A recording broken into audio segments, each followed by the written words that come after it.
كافها يا عين صاد. ذكر رحمة ربك عبده زكريا إذ نادى ربه نداء خفيا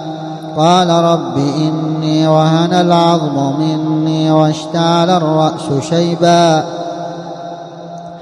ولم أكن بدعائك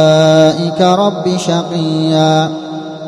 وإني خفت الموالي من ورائي وكانت امرأتي عاقرا فهب لي من لدنك وليا يرثني ويرث من آل يعقوب واجعله رب رضيا. يا زكريا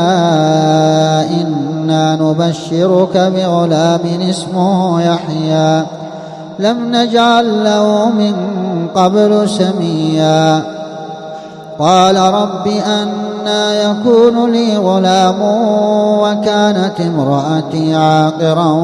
وقد بلغت من الكبر عتيا قال كذلك قال ربك هو علي هين وقد خلقتك من قبل ولم تك شيئا قال رب اجعل لي آية قال آيتك ألا تكلم الناس 3 ليال سويا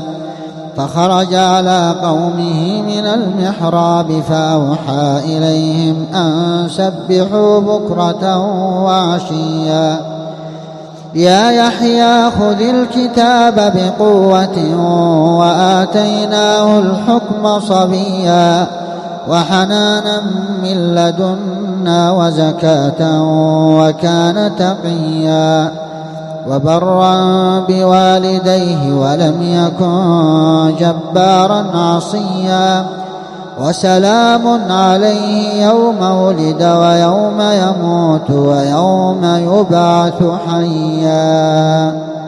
واذكر في الكتاب مريم إذ انتبذت من أهلها مكانا شرقيا